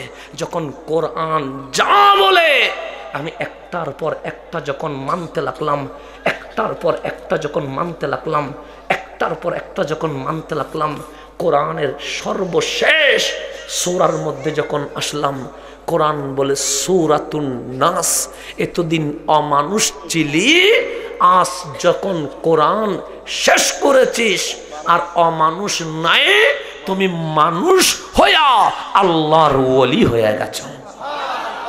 তাহলে কোরআন এমন একটা গ্রন্থের নাম, কোরআন এমন একটা বইয়ের নাম, কোরআন এমন একটা ফ্যাক্টরির নাম, কোরআন এমন একটা পুস্তকের নাম, কোরআন এমন একটা মুআজিজার নাম, যেখানে অমানুষ আসলে অমানুষ তাকে না, সেটা মানুষ হইয়া জান্নাতে চলে যায়। কথা ঠিক কিনা? তাহলে এখন আসেন সময়ের সংক্ষিপ্ততার দিকে তাকায়া আমি আরেকটু ব্যাখ্যা করি। সূরা বাকারার 5টা লাইনের অর্থ শুনতে রাজি আছেন নাকি আবার ফালায় চলে যাবেন? না, অনেক সময় কুফার পরিবেশ হয়ে যায়, নিয়ে যায় দাওয়াত দিয়ে। কুফার মাঠে যেরকম ছেড়ে দিয়ে চলে গেছে, মাঝে মাঝে ওইরকম ছেড়ে দিয়ে চলে যায়। তো হবিগঞ্জ তো কুফার এজিত নাই, হবিগঞ্জ তো শাহজালালের সব হুসাইনি বাচ্চার হয়ে গেছে। কথা ঠিক কিনা? এজিদি থাকলে পালাই চলে যাইতো আর কি, কিন্তু বর্ষা আছে এখানে সব। আচ্ছা শুনেন প্রশ্নগুলো আস্তে আস্তে। তাহলে আমি এখন আসেন সূরাতুল বাকারা। তাহলে বাকারা দিয়ে আল্লাহ গাভীরে মূলত উদ্দেশ্য নয়, আল্লাহ মানুষকে বুঝিয়েছে উপরে মানুষ হয় না, তুমি ভেতরে মানুষ হও। ভেতরে মানুষ হইলে অটোমেটিক কি হয়ে যায়? উপরে মানুষ হয়ে যায়। ভেতরে যদি ঠিক হয়, চেহারা কালো হলেও সেটা দিয়ে নূর বের হয়। কথা ঠিক কিনা? আমরা দেখেছি অসংখ্য কালো মানুষ যখন মারা গেছে, চেহারাটা আর কালো নাই, যেন মনে হচ্ছে জান্নাতি দুলহা কবরের দিকে রওনা হয়েছে কামলিওয়ালার দিদারের জন্য। কথা ঠিক কিনা? সূরা বাকারার প্রথম আয়াত আলিফ লাম মিম। কথা ঠিক আছে না? মনে মিশা কথা বেশি নিবেন আবার। প্রথম আয়াত আলিফ লাম মিম, আপনারা অর্থ জানেন? জানেন না কেউ? প্রথম সূরার প্রথম আয়াত জানেন না? আলিফ লাম মিমের অর্থ জানেন না? এটা তো আশ্চর্যজনক। হবিগঞ্জের মানুষ জানে না, তা আমাকে জিজ্ঞেস করেন যে আলিফ লাম মিমের অর্থ কি হবে, আমি কি বলে দিব আপনাদেরকে? রাজি আছেন শুনতে? আমি নিজেও জানি না। তো আলিফ লাম মিম এই অর্থ আপনারাও জানেন না, আমিও জানি না, আমার বাবাও জানে না, আমার বাবার উস্তাদও জানে না, আমার বাবার উস্তাদের উস্তাদও জানে না। আপনি যদি আমাকে উপরে উঠান, আমি বলবো দুনিয়ার কোন মুহাদ্দিস, দুনিয়ার কোন মুফাসসির, দুনিয়ার কোন বক্তা, দুনিয়ার কোন গবেষক, দুনিয়ার কোন লেখক আলিফ লাম মিমের অর্থ জানে না। আপনি যদি বলেন হুজুর আরো উপরে যান, আমি বলবো আলিফ লাম মিমের অর্থ খুদ জিবরিল আমিনও জানে না। খুদ জিবরিল আমিনও জানো না। আপনি শানে নুজুলের দিকে যান। ফালাম্মা নুজিলাত হাযিহিল আয়া আল কারীমা, যখন আলিফ লাম মিম নাজিল হলো, জিবরিল আমিন দয়াল নবীর দরবারে আসলেন, ডাক দিয়ে বললেন ক্বাল আল্লাহু আজ্জা ওয়া জাল, রব্বে করিম ইরশাদ করেন ইয়া রাসূলুল্লাহ, আল্লাহ বলেছেন আলিফ। আমার নবী বললেন ফাহিমতু, আমি বুঝেছি, সামনে বলো। সে লাম, আমার নবী বললেন বুঝলাম, সামনে বলো। সে মিম, আমার নবী বললেন ফাহিমতু, বুঝে গেছি, সামনে বলো। জিবরিল বললেন যালিকাল কিতাবু লা রাইবা ফি, আমার নবী চুপ হয়ে আছে। জিবরিল বললেন হুদান লিল মুত্তাকিন, আমার নবী চুপ হয়ে আছে। জিবরিল বলেন আল্লাযীনা ইউমিনুনা বিল গায়ব, আমার নবী চুপ হয়ে আছে। জিবরিল বলেন ওয়া ইউকিমুনাস সালাহ, আমার নবী চুপ হয়ে আছে। জিবরিল বলেন ওয়া মিম্মা রাযাকনাহুম ইউনফিকুন, আমার নবী চুপ হয়ে আছে। জিবরিল বলেন নবী রে একটা প্রশ্ন করব। আমার নবী বললেন করো না। সে বললাম আলিফ, আপনি বললেন বুঝেছি। বললাম লাম, আপনি বললেন ফাহিমতু। বললাম মিম, আপনি বললেন বুঝে গেছি। যালিকাল কিতাব থেকে কয়েকটা আয়াত বলেছি, একবারও বুঝেছি বলেন নাই, চুপ রইলেন কেন? আল্লাহর নবী বললেন, ও ভাই জিবরিল, জালিকাল কিতাব থেকে তুমিও বুঝে গেছো, উম্মতও বুঝে গেছে, এখানে নতুন করে বুঝেছি বলার দরকার নাই। কিন্তু আলিফ লাম মিমে আমি যদি চুপ থাকতাম, তুমি জিবরিল মনে করতা জিবরিল যেখানে বুঝে না, হয়তো নবীও সেখানে বুঝে না। বুঝেছি এই কারণে বললাম, জিবরিলের এলম যেখানে শেষ, আমি নবীর এলম সেখানে শুরু হয়ে যায়। আমি নবীর এলম সেখানে কি হয়ে যায়? সেই জন্য যে কোনো তফসির, কানজুল ইমানের কথা বলবো না, যদি বলি কানজুল ইমান, বলবেন ওই বাফেরটা বলছেন আর কি। তখন কি বলবেন? ওই বাফেরটা বলছেন। তা আমি বাফেরটা বলি না, কারণ আমি চাই আপনি যেটা মানেন সেটাই বলবেন। কথা ঠিক না? আমাকে অনেকে বলে মিলাদুন নবীর দলিল কি, হয়তো আপনি আগে বলেন কারে মানেন। কারণ আমি যদি বলি জালালউদ্দিন সুয়ুতি বলেছে, ইবনে হাজার আসকালানি বলেছে, বদরুদ্দিন আইনি বলেছে, আপনি বলছেন দত্ত বলতে আপনাদের, ইমাম গাজ্জালি বলেছে আপনাদের, মহিউদ্দিন ইবনুল আরবি বলেছে আপনাদের, গৌসুল আজম দস্তগীর বলেছে আপনাদের। আমি বললাম ভাই, ঝগড়া করার কোনো দরকার নাই, আপনি যারে মানেন তার নাম বলবেন, আমি ওনার কিতাব থেকে দলিল দেব। কথা ঠিক আছে না? ঝগড়া করার দরকার আছে না? আপনি আমারে মানেন না, দরকার কি আমি আপনাকে বোঝানোর? দরকার নাই। আপনি আমার বাপরে দেখতে পারেন না, দরকার কি আমার বাবা বলেছে বলার? দরকার নাই। আপনি যারে মানেন তাকে বলেন, আমি ওটা থেকে আপনাকে বোঝানোর চেষ্টা করব। কারণ মারতে আসি নাই, ঘৃণা দিতে আসি নাই, হিংসা দিতে আসি নাই, একসাথে বসতে এসেছি। একসাথে কেন? মুসলমান মারামারি করবে কেন? মুসলমান মারামারি করবে কেন? মুসলমান এক কাপের চা দুই ভাগ করে পান করতে করতেই তো অনেক কিছু সমাধান করতে পারে। কথা ঠিক না? এখানে ফেসবুকে গালাগালি করে লাভ আছে? আমি এখন প্রায় ঘন্টা পার করে গেছি। ঘন্টা পার হয়েছে না? একটা মুহূর্তের জন্য কারোর নাম ধরে গালি দিছি? কোনো দলের নাম ধরে কোনো কিছু বলছি না। আমি আমার যেটা বিশ্বাস সেইটাকে কোরআন সুন্নাহর আলোকে আপনাকে মেসেজ দিয়েছি। অবশ্যই আপনি আমার বক্তব্যে ডিসএগ্রি করতে পারেন, এতে কোনো সমস্যা নাই। তবে ডিসএগ্রির কিছু সিস্টেম আছে না? নাই? আচ্ছা, আপনি যদি বলেন বন্ড বেদান্তি, এগুলো কি? এগুলো তো ডিসএগ্রি না। আপনি আমাকে বলতে হবে এই বক্তব্যটা আমি মানব না। অবশ্যই, কেন মানবেন না? আপনার কাছে যদি দলিল থাকে আমি আপনারটা মানতে বাধ্য থাকবো। কথা ঠিক আছে না? সমস্যা কোথা? বসতে আমি তো অমুসলিম না, আমি তো হিন্দু বৌদ্ধ চাকমা না যে আমার সাথে আপনি বসতে পারবেন না। সমস্যা কোন জায়গায়? আপনি কমি, আমি আলিয়া, সমস্যা কি? কমি আর আলিয়া তো বড় কথা না। বড় কথা এই বাংলায় শাহজালালের জমিনে আমরা মুসলমানকে ঐক্যবদ্ধ হতে হবে দলিলের আলোকে। কিসের আলোকে? আমি যা বলি এটার নাম ইসলাম না। আমার বাবার বক্তব্য শোনার নাম ইসলাম না। আল্লাহ এবং রসুলের দেওয়া বিধান বিনা বাক্যে মেনে নেওয়ার নাম ইসলাম। কথা ঠিক কি না? তো মানতে কি কোনো সমস্যা আছে? আসেন বসবো, বসে কথা বলবো। কথা বলতে বলতেও অনেক সমস্যার কি হইতে পারে, সমাধান হতেই পারে। এটা নিয়ে কোনো ঝামেলা হবে বলে আমি মনে হয় না। আল্লাহ যেন আমাদেরকে একসাথে বসে বিভিন্ন বিষয়ে সমাধান করার জন্য তৌফিক দান করে। কথা ঠিক আছে না? এখন আসেন তাহলে আলিফ লাম মিম। এখন আসেন আল্লাহ বলেন। এখন আল্লাহ আয়াতে মুহকামাত বলতেছেন, জালিকাল কিতাবু লা রাইবা ফি। বান্দা, এমন একটা কিতাব দিয়েছি, এমন একটা কোরআন দিয়েছি, এমন একটা কালাম দিয়েছি, বিজ্ঞানের থিওরিতে ভুল থাকতে পারে, ইঞ্জিনিয়ারের ড্রয়িংয়ের মধ্যে সমস্যা থাকতে পারে, আমি বক্তার বক্তব্যে অসংখ্য কিছু মিসগাইড হতেই পারে, কিন্তু আমার আল্লাহর ওপেন চ্যালেঞ্জ, আমার কোরআনে কোনো সন্দেহ নাই। আমার কোরআনে কোনো সন্দেহ। সেই জন্য আমি বারবার বলি, আমার ভুলের কারণে সুন্নিয়তের দোষ দিবেন না। আমার ভুলের কারণে আমার বাবাকে গালি দিবেন না। আমার ভুলটা আমার, এটা আহলে সুন্নাত ওয়াল জামাতের নয়। সেই জন্য এটা মনে রাখবেন, ব্যক্তির ভুল দিয়ে কোনো সময় অন্যকে দোষারোপ করবেন না। ব্যক্তির ভুল ব্যক্তিকেই দোষারোপ করতে হবে। কথা ঠিক আছে না?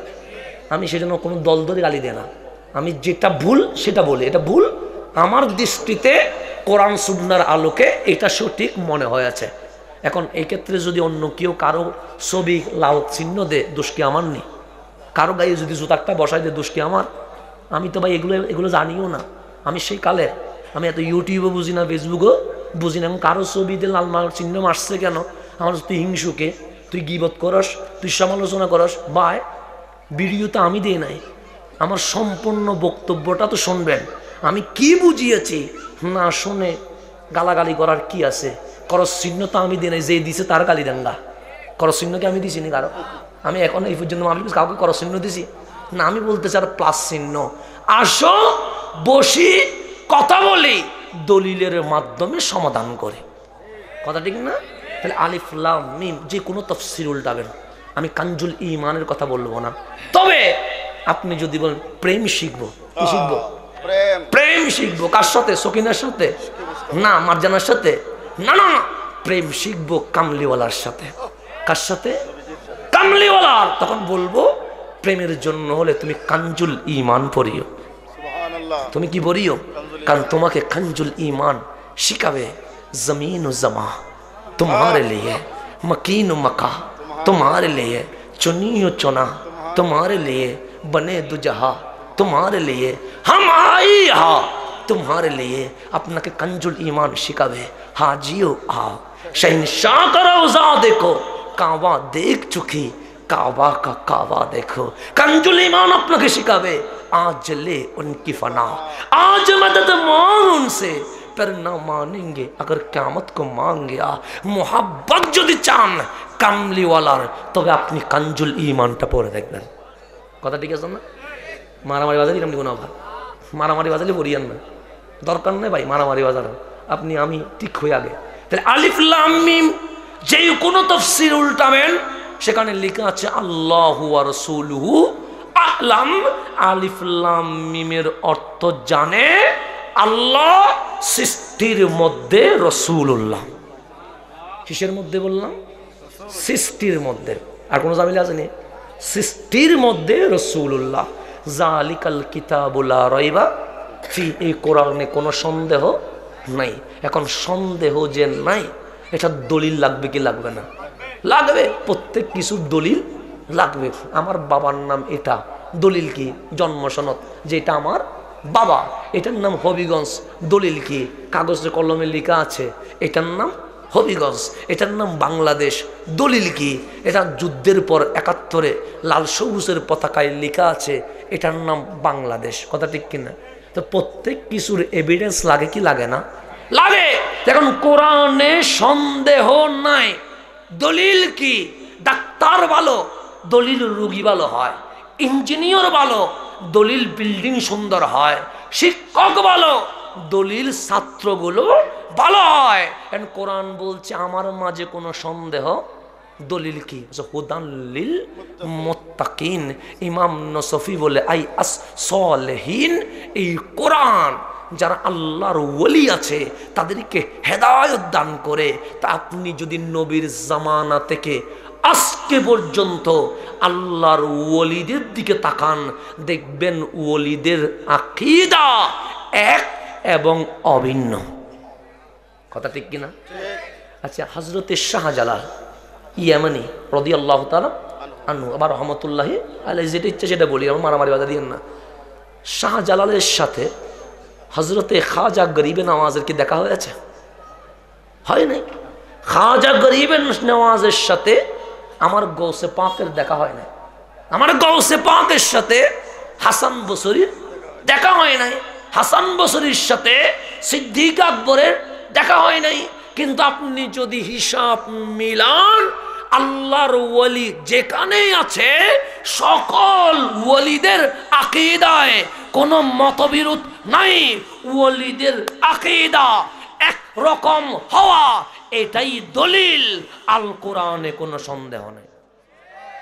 এখন ওলি কারে কয়? হুদাল্লিল। ওলি কারে কয়? কাপড় গুলি ফেলার নাম ওলি? জট বানার নাম ওলি? নারী নিয়ে নাচার নাম ওলি? না। তো ওলি কারে কয়? আল্লাহ বলে আল্লাযীনা ইউমিনুনা বিল গায়ব। সর্বপ্রথম ওলি মানে সে যে ইউমিনুনা, ঈমান আনে বিল গায়েব, দেখে না দেখে, না দেখে ঈমানের ব্যাপারে কোনো প্রশ্ন নাই। আজকে যে ঝগড়া চলছে এটা বিল গায়েব হয় নাই, সেই জন্য ঈমান হবে বিল গায়েব। নবীকে মানবো বিল গায়েব, আল্লাহকে মানবো বিল গায়েব, কবরকে মানবো বিল গায়েব, তকদিরকে মানবো বিল গায়েব, হাসর নসরকে মানবো বিল গায়েব, জান্নাত জাহান্নাম মানবো বিল গায়েব। সর্বপ্রথম ঈমান হবে বিনা প্রশ্নে। কি প্রশ্নে? আল্লাযীনা ইউমিনুনা। এখন ঈমান যখন ঠিক, তারপর ওয়া ইউকিমুনাস সালাহ, নামাজ লাগবে কি লাগবে না? লাগবে। এরপর ওয়া মিম্মা রাযাকনাহুম ইউনফিকুন, যে মাল দৌলত আছে সেটা আল্লাহর রাস্তায় কি করতে হবে? দান করতে হবে। আজকের মাহফিলের টাকাগুলো খরচ করছেন কোন রাস্তায়? আল্লাহর রাস্তায়। এটার নাম হচ্ছে মিম্মা রাযাকনাহুম ইউনফিকুন। তাহলে আল্লাহর ওলি হওয়ার জন্য 1 নাম্বার আকীদা ঠিক, 2 নাম্বার নামাজ ঠিক, 3 নাম্বার আপনার সম্পদ আল্লাহর রাস্তায় কি করতে হবে? দান করতে হবে। এরপর ওয়াল্লাযীনা ইউমিনুনা বিমা উনজিলা ইলাইক, আল্লাহর নবীর উপর যা নাজিল হয়েছে সবগুলোর উপর ঈমান আনতে হবে। তারপর ওয়ামা উনজিলা মিন ক্বাবলিক, এর আগে যত আসমান কিতাব আছে সবগুলোর উপর ঈমান আনতে হবে। তারপর ওয়াবিল আখিরাতি হুম ইউকিনুন, কবর হাসর নসর দেখেন নাই, জান্নাত জাহান্নাম বিচার দেখেন নাই, সকল বিষয়ে ঈমান আনতে হবে। তাহলে ওলি কারে কয়? 1 নাম্বার ঈমান ঠিক। কি ঠিক? 2 নাম্বার নামাজ ঠিক, 3 নাম্বার সম্পদ কোরবানি করতে হবে কার রাস্তায়? আল্লাহর রাস্তায়। 4 নাম্বার আল্লাহর নবীর উপর যা নাজিল হয়েছে আল কোরআনের প্রতিটা শব্দের উপর ঈমান আনতে হবে। 5 নাম্বার পূর্বে আসমানি কিতাবে যা আছে সবগুলোর উপর ঈমান আনতে হবে। 6 নাম্বার ওয়াবিল আখিরাতি হুম ইউকিনুন, পরকালের প্রতি বিনা প্রশ্নে বিশ্বাস রাখতে হবে। এই 6টা কোয়ালিটি যার কাছে থাকবে, আল্লাহ বলে উলাইকা আলা হুদাম মির রাব্বিহিম, তারাই যাদেরকে আল্লাহর পক্ষ থেকে হেদায়েত দান করা হয়েছে। ওয়া উলাইকা হুমুল মুফলিহুন, তারাই এই দুনিয়াতে কাল কিয়ামতের সার্টিফিকেট গোল্ডেন প্লাস পেয়ে গেছে। কি প্লাস পেয়েছেন? মুফলিহুন মানে গোল্ডেন প্লাস আর কি, সফল কাম। তাহলে আমাদের কয়টা বৈশিষ্ট্য? 6টা আল্লাহর ওলির। 1 নাম্বার ঈমান, ঈমান ঈমান ঈমান, এটা মনে রাখবেন। সুন্নিরা বেশি ঈমান ঈমান ঈমান, এটা ঈমান। 2 নাম্বার নামাজ, 3 নাম্বার দান সদকা, 4 নাম্বার কোরআনের প্রতি ঈমান, 5 নাম্বার আগেরগুলোর প্রতি ঈমান, 6 নাম্বার আখিরাতের প্রতি ঈমান।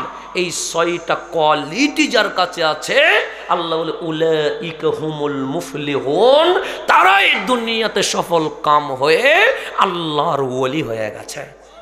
তাই আজকে উরসে গওসে পাক থেকে আল্লাহ যেন আমাদেরকে ঈমান মজবুত করার তৌফিক দান করে।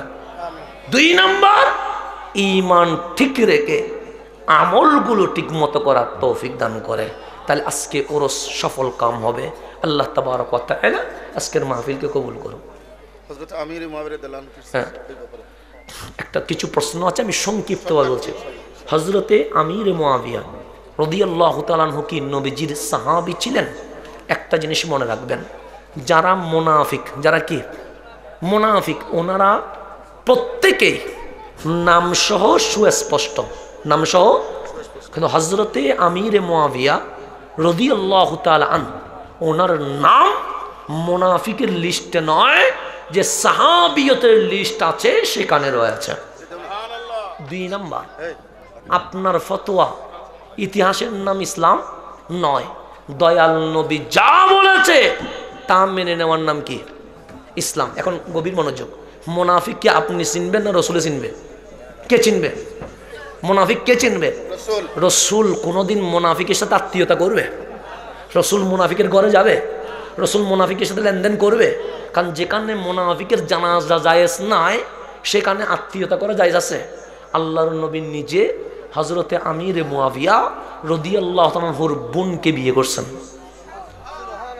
আপনি কাকে মুনাফিক বানাচ্ছেন? কাকে? যার জন্য রাসূল পাক দোয়া করছেন। আপনি যে হাদিস বলেন বুখারীর, আনা কাসিমুন ওয়াল্লাহু ইউতি, আমি বন্টনকারী, দেওয়ার মালিককে। এটা হযরত আমির মুয়াবিয়া রাদিয়াল্লাহু আনহু বর্ণনা করেছেন। ইমাম বুখারীর মতো ইমাম ওনার নামে হাদিস বর্ণনা করতেছেন। ইমাম বুখারী মুনাফিক ছিলেন না। ইমাম আবু হানিফা ওনাকে সাহাবী বলেছেন। গৌসে পাক বড় না আপনি বড়? যেখানে গৌসে পাক ওনাকে সাহাবী রাসূল বলেছেন। আল্লাহ যেন আমাদেরকে শিয়া ফিতনা থেকে বাঁচার তৌফিক দান করে। আমিন। আরেকটি প্রশ্ন, আযানের আগে সালাতু সালাম পাঠ করা জায়েজ কিনা? এই সালাতু সালাম পাঠকারী যারা বিরোধী, ওনারা আবার আযানের আগে এগুলোর দোয়া করেন নাকি? এখন আসেন, সালাতু সালাম, সালাতু সালাম মানে দুরূদ শরীফ। কি শরীফ? আল্লাহ নিজেই বলেছেন ইন্নাল্লাহা ওয়া মালাইকাতাহু ইউসাল্লুনা আলান নবী। আল্লাহ নিজেই রাসূলের উপর কি করেন? দরুদ পড়েন। আল্লাহ বলেছেন ইয়া আইয়ুহাল্লাযীনা আমানু সাল্লু আলাইহি ওয়া সাল্লিমু তাসলিমা। আমরা মুমিনকে বলছে তোমরা হরদম আল্লাহর রাসূলের উপর কি পড়ো? দরুদ সালাম পড়ো। এখন দরুদ সালাম কয়েকটা জায়গায় পড়া মাকরুহ, কয়েকটা জায়গায় পড়া কি মাকরুহ। যেমন বাথরুমে পড়া মাকরুহ, স্ত্রী সহবাস করার সময় পড়া মাকরুহ, নাপাকি অবস্থায় পড়া মাকরুহ। কিন্তু আজানের আগে পড়া মাকরুহ এরকম কোনো রেফারেন্স কোনো কিতাবে নাই। সুতরাং মাকরুহ স্থান যেগুলো আছে এগুলো ছাড়া দরুদ শরীফ সকল আমলের আগে এবং পরে পড়া যাবে। বরং এটা বড় মুস্তাহাব জিনিস, কারণ আমল কবুল হওয়ার পূর্ব শর্ত দরুদ শরীফ পড়া। পূর্ব শর্ত কি করা? তবে একটা জিনিস মনে রাখবেন, সালাতু সালাম আজানের অংশ নয়, আজানের অংশ নয়। আমরা আজান শুরু করব এর আগে আমরা কি করলাম? দয়াল নবীর উপর দরুদ সালাম পাঠ করলাম। এটা মুস্তাহাব জিনিস, এটা নিয়ে মারামারি করার কোনো সুযোগ নাই। অনেকেই আলা হযরত ফাজিলে বেরলভী রহমাতুল্লাহ আলাইহি বল ব্রিটিশের দালাল এবং অশ্লীল ভাষায় গালিগালাজ করে। এই বিষয়টির উপর একটা জিনিস মনে রাখবেন, যারা চলে গেছেন তাদের ব্যাপারে আমরা মন্তব্য করতে একটু হুঁশিয়ার হতে হবে। আলা হযরত ইমাম আহমদ রেজা খাঁ ফাজিলে বেরলভী রহমাতুল্লাহি আলাইহি, আল্লামা ইকবাল বলেছেন যদি এই যুগে ইমাম আবু হানিফাকে দেখতে চাও তো তোমরা আহমদ রেজাকে দেখো। এটা আমি বলি, এটা আল্লামা ইকবাল বলেছেন। আমি বললে গালি দিয়ে বলছেন কে? আল্লামা ইকবাল।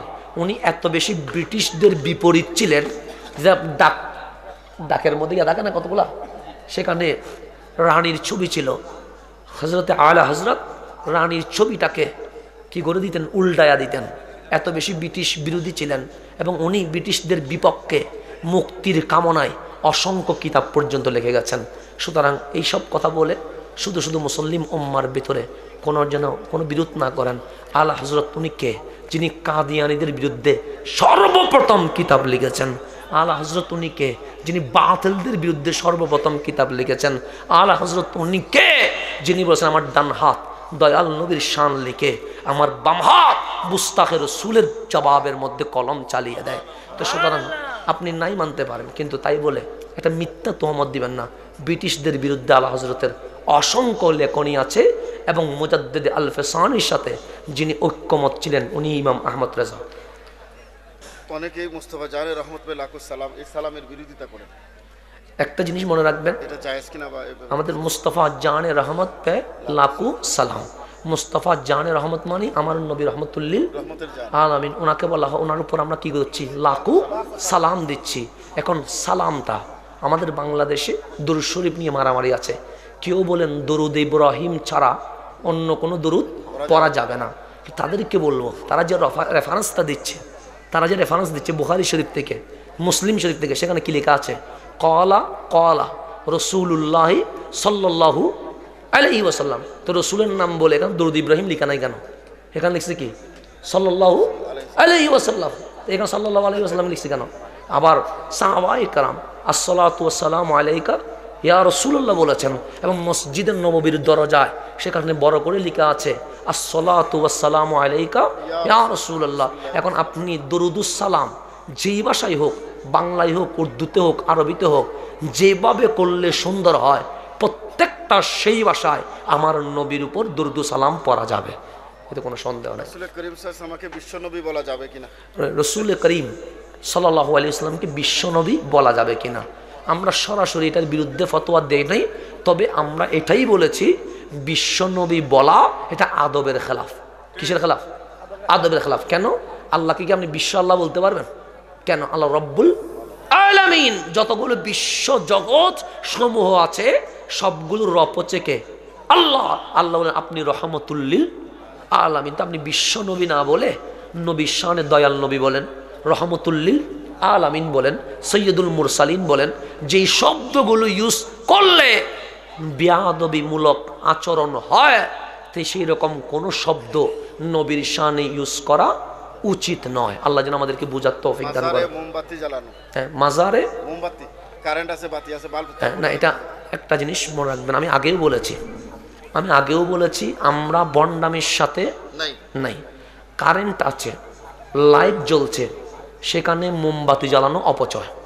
ইসলাম অপচয়কে সাপোর্ট করে না। তো আমি একটা কথা বলি, আপনি মোমবাতি মাজারে না দিয়ে মোমবাতির জন্য যে টাকাটা খরচ হচ্ছে, সেই টাকাটা একটা গরিব মানুষ যে খাইতে পারে না তাকে একবেলা খাওয়ানোর ব্যবস্থা করে দেন। আল্লাহর ওলি আরো বেশি খুশি হবে। আল্লাহর ওলিরা এসেছেন মানবতা অধিকার আদায় করার জন্য। আপনি মোমবাতিটা মাজারে না দিয়া মোমবাতির টাকা দিয়ে একটা গরিব মানুষকে কি করে দেন?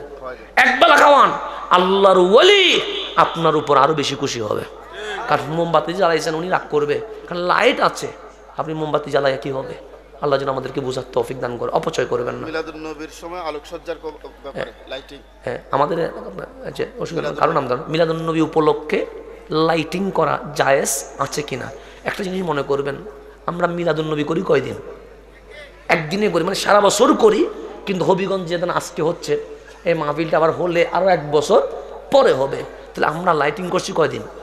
শুধুমাত্র একদিন। আপনি যদি বিয়ে উপলক্ষে লাইটিং করতে পারেন, মেহেদি রাত উপলক্ষে লাইটিং করতে পারেন, আকিকা উপলক্ষে লাইটিং করতে পারেন, অন্যান্য শীতকালীন মাহফিল উপলক্ষে লাইটিং করতে পারেন, আপনার মাদ্রাসার জালসা উপলক্ষে যদি লাইটিং করতে পারেন, মিলাদুন নবীর মাহফিল এটা যদি লাইট ছাড়া থাকে মানুষ বসা যাবে? বসা যাবে না। তো সুতরাং প্রত্যেক কিছুতে যদি লাইটিং করা জায়েজ থাকে, মিলাদুন নবীতেও লাইটিং করা কি আছে? জায়েজ আছে। আল্লাহ যেন বোঝার তৌফিক দান। ইমাম সাহেব যদি পানি থাকা সত্ত্বেও পানি ব্যবহার না করে টিস্যু ব্যবহার করেন, তাহলে ওনার পিছনে নামাজ পড়ার কি শরীয়ত হুকুম? আচ্ছা, ইমাম সাহেব যদি পানি থাকার সত্ত্বেও টিস্যু ব্যবহার করেন, পানি ব্যবহার না করে টিস্যু ব্যবহার করে, তাহলে তার পিছনে নামাজ হবে কিনা? আচ্ছা, এইটার জন্য এখন ইমাম সাহেবদের টিস্যু ইউজ করে আপনি কেমনে জানেন? এটা তো প্রশ্ন আছে না। এখন এটা তো বাথরুম ওয়াশরুমে তো কি থাকে, দরজা বন্ধ থাকে, কেউ তো যাওয়া তো সুযোগ নাই। এখন উনি যে পানি ইউজ করে না, আমি কথা বলবো কেমনে? তবে টিস্যু আপনি ওই ডিলার সুন্নত যেটা, সেটা আপনি টিস্যু দিয়ে আদায় করলে ডিলার সুন্নতটা কি হয়ে যাবে? আদায় হয়ে যাবে। তো একটা জিনিস যেহেতু আমি দেখি নাই, সেক্ষেত্রে আমি বলতে পারবো না। তবে এই কথাটা আমি বলি, যেহেতু পানি আছে, আপনি আগে পানি ইউজ করবেন, এরপর আপনি টিস্যু ইউজ করবেন। কথা ঠিক আছে না? কারণ একজন মানুষ সম্পর্কে আমি দেখি নাই, শুধু মন্তব্য করার দরকার নাই। টিস্যু আছে, পানিও আছে, আপনি আগে কি ইউজ করবেন? পানি ইউজ করবেন, এরপর কি ইউজ করবেন? টিস্যু। অথবা আগে টিস্যু ইউজ করবেন, এরপর কি ইউজ করবেন? পানি। দুইটা, মানে টিস্যু ইউজের মাধ্যমে আপনার ডিলা ইউজের যে সুন্নতটা, এটা কি হয়ে যাবে? আদায় হয়ে যাবে। হ্যাঁ, আল্লাহ যেন। তিনটা প্রশ্নের মধ্যে একটা হচ্ছে পোস্টারের মধ্যে বিসমিল্লাহ লেখা হয় ওয়াজের, এগুলো পরে ছিঁড়ে পড়ে যায়। এখন এটা একটা সুন্দর প্রশ্ন। হ্যাঁ, আমাদের পোস্টারগুলোতে কি লেখা হয়? বিসমিল্লাহির রহমানির রহিম লেখা হয়। কথা ঠিক না? আমি এটা একটা পরামর্শ দিতে পারি, কারণ এই মাহফিল শেষ হওয়ার পর এটার আর কোনো কি নাই, বেলো নাই, প্রয়োজন এটা ফেলে দিল। কথা ঠিক না? তো এটা কখনো মানুষের পায়ের নিচে যাবে, কখনো মানুষ এটা রাস্তায় ফেলবে, এমনকি আমি দেখেছি ওয়াশরুমেও পড়ে আছে, তাই মুড়ির দোকানেও চলে যায়। তাই আমি বলবো, শুধু মাহফিলের ব্যানার নয়, বিয়ের চিঠি, আকিকার যত কিছু আছে, বিসমিল্লাহটা মনে মনে রাখবেন। এটা পোস্টারে লেখার দরকার নাই। আপনি বিসমিল্লাহির রহমানির রহিম এটা মনে মনে রাখলেন, কিন্তু ব্যানার হবে জাস্ট বিসমিল্লাহ না লেখে। ঠিক আছে? এটা হলে বিসমিল্লাহর অপমান হবে না। আল্লাহ যেন বোঝার তৌফিক দান করে। এতিমের সম্পদ, হ্যাঁ, এখন অসহায় এতিমের সম্পদ, আত্মসাৎকারী ব্যক্তি বা জনপ্রতিনিধিদের পরকালীন শাস্তি বর্ণনা করবেন। এটা তো মারাত্মক প্রশ্ন। এতিমের সম্পদ বা মানুষের উপর যারা অসহায়, তাদের সম্পদ কেউ মারার পরে নামাজ পড়লে নামাজ হবে না, রোজা রাখলে রোজা, হজ করলে হজ হবে না। তো মানুষের সম্পদ যখন মারবে তখন তার জন্য কোনো তওবা নাই, কারণ তওবা করছেন কার কাছে? তো আল্লাহর জিনিসগুলো আল্লাহ মাফ করবে, কিন্তু বান্দার জিনিস আল্লাহ মাফ করবে না। এটা মনে রাখবেন, চিরস্থায়ী জাহান্নাম। আল্লাহ তাবারক ওয়া তাআলা আমাদেরকে বুঝার তৌফিক দান করো। সর্বশেষ ইশকে রাসূল আলা হযরতের কেমন ছিল? আলা হযরতের ইশকে রাসূল কেমন ছিল, তো এটা আর কি বলবো? যার কলমটাই ইশকে রাসূল, যার বক্কটাই ইশকে রাসূল, যার জবানটাই ইশকে রাসূল, যার আফাদ মস্তক ইশকে রাসূল, যিনি বললেন আমার ডান বক্কটা যদি কাটা হয় আল্লাহর নাম পাওয়া যাবে, বাম বক্ক কাটা হলে রসুলে পাকের নাম পাওয়া যাবে। উনি হচ্ছেন ইমাম আহমদ রেজা ফাজিলে বেরলভী রহমতুল্লাহ আলাইহি। আল্লাহ আমাদেরকে বুঝার তৌফিক দান করুক। আমিন। ওয়া আখিরু দাওয়ানা আমিন।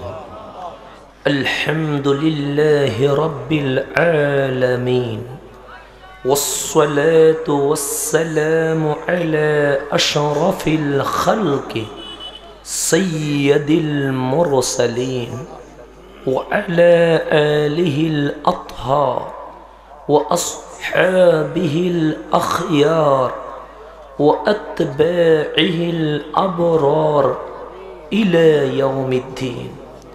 رب كريم খানকায়ে কাদেরিয়া রজবিয়া তৌসিফিয়ার আয়োজনে যুব সমাজের উদ্যোগে এলাকাবাসী এবং প্রবাসীদের যৌথ সহযোগিতা অলিকুল শিরোমণি গৌসুস সাকালাইন গৌসুল আলামিন পীরান পীর সৈয়দি সনদি মহিউদ্দিন আব্দুল কাদের জিলানি রহমতুল্লাহি আলাইহির উরসে পাক উপলক্ষে উরসে গৌসুল আজম জিলানি রহমতুল্লাহি আলাইহি শেষ করে তোমার হাবিবের উপর দরুদ সালাম পাঠ করে তুমি আল্লাহর প্রশংসা তাকবীর তাসবিহ জিকির পড়ে গুনার বোঝাগুলো মাথায় নিয়ে আমরা সবাই ভিখারি সেজে তুমি মালিকের দরবারে হাত তুলে দিয়েছে। আল্লাহ আমাদের জীবনের গুনাহগুলো মাফ করে দাও, আমাদের মা বাবার ভুলগুলো ক্ষমা করে দাও। আল্লাহ অনেকেই আমার মতো মা হারিয়ে এতিম হয়ে গেছে, অনেকেই আপন বাবাকে আঁধার কবরে রেখে দিয়েছে। মাবুদ আমাদের মা বাবার দিক থেকে, আমাদের শ্বশুর শাশুড়ির দিক থেকে, মা বাবা দাদা দাদি নানা নানি চাচা চাচি ফুফা ফুফু খালা খালু আত্মীয় স্বজন মোহাল্লাবাসী ভাই ব্রাদার বন্ধু বান্ধব যারা আঁধার কবরের বাসিন্দা হয়েছে প্রত্যেকের কবরকে তুমি জান্নাতের বাগান বানায় দাও। আল্লাহ এই শীতের সময়ে অনেকেই অসুস্থ শরীর নিয়ে হাত তুলে দিয়েছেন, পর্দার ভেতরে অনেকেই রোগী হয়ে দুটো হাত তুলে দিয়েছেন, হসপিটাল মেডিকেলগুলোতে অনেকেই চোখের পানি ছেড়ে দিয়েছে। মাবুদ তুমি শাফি, তুমি কাফি, আমাদের সকল অসুস্থ নর নারীকে তুমি সুস্থতা নসিব করা মাওলা। আল্লাহ অনেকেই বেকার আছে, তুমি কাজের ব্যবস্থা করে দাও। অনেকেই ঋণগ্রস্ত আছে, তুমি ঋণ মুক্ত করে দাও। যারা বিভিন্ন কাজে কর্মে শ্রমে পেশায় চাকরি জব রিজিক সন্ধান করতে গিয়ে যে যে কাজে আছে প্রত্যেককে আপন কর্মে হালাল রিজিক দিয়ে ভরপুর করে দাও। যারা ব্যবসা বাণিজ্যে আছে ওনাদেরকে দিন বদিন উন্নতি দান করো।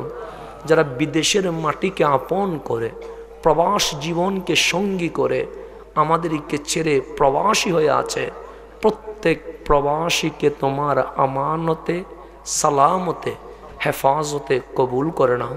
যারা স্কুল কলেজ মাদ্রাসা বিশ্ববিদ্যালয়ে অধ্যয়নরত আছে প্রত্যেক শিক্ষার্থীকে আমার সোনার বাংলার সোনার সন্তান হিসেবে কবুল করে নাও। যারা এইচএসসি এবং সমমানের পরীক্ষা দিচ্ছে তাদেরকে আজিম শান কামিয়াবি দান করো। আল্লাহ খানকায়ে কাদেরিয়া রজবিয়া তৌসিফিয়াকে তুমি কবুল করো না। আজকের মাহফিল এই যুব সমাজগুলো করেছে মাওলা, অক্লান্ত পরিশ্রম করেছে। আল্লাহ যুব সমাজদের এই মোহাব্বতকে তুমি কবুল করে না। এই মাহফিল করতে গিয়ে যার টাকা পয়সা অর্থ দিয়েছে ওনাদের দানকে কবুল করে না। প্রবাস থেকে যারা পাঠিয়েছেন ওনাদের দানকে কবুল করে না। 1 টাকার ভেতরে 1000 টাকার বরকত দান করো। যারা আজকের এই মাহফিল এসে বসে দাঁড়িয়ে সফল করেছে তুমি ওনাদের জীবনকে সফল করে দাও। আমার মুরব্বীদের হায়াতের মধ্যে বরকত দান করো। আল্লাহ যুবকদেরকে তোমার হাওলা করে দিয়েছি, তোমার হাবিবের চাদর দিয়ে কবুল করে নাও। ছোট্ট ছোট্ট মাসুম বাচ্চাগুলারে আমার দেশের রত্ন হিসেবে কবুল করে নাও। পর্দার ভেতরে মা বোনদের মোনাজাতকে তুমি কবুল করে নাও। অনেকের বাচ্চা হয় নাই, একটা বাচ্চা দিয়ে মন ঠান্ডা করে দাও। অনেকের বিয়ে হয় নাই, বিয়ের ব্যবস্থা করে দাও। আল্লাহ এই মাহফিল প্রথমবারের মতো মাঠে ওপেনলি আয়োজন হয়েছে। আল্লাহ আমার ভাই মাওলা তারা দিনকে দিন বলে নাই, রাতকে রাত বলে নাই, আরামের গুম হারাম করে আজকের মাহফিল বাস্তবায়ন করেছে। আল্লাহ তাদেরকে তোমার হাবিবের বেমেসাল আশেক হিসেবে কবুল করেন। এই মাহফিল নসল বা নসল কিয়ামত তাক সবাইকে নিয়ে করার তৌফিক দান করো রব্বে করিম।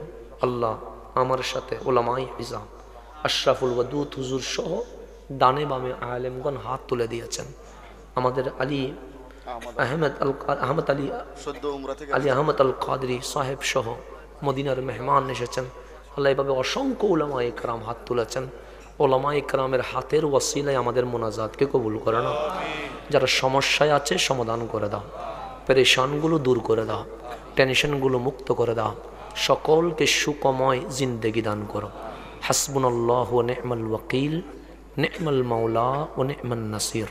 ربي يسر ولا تعسر وتمم علينا بالخير سهل يا إلهي علينا كل صعب بحرمة سيد الأبرار اللهم اجعل آخر كلامنا عند الموت شهادة لا إله إلا الله محمد رسول الله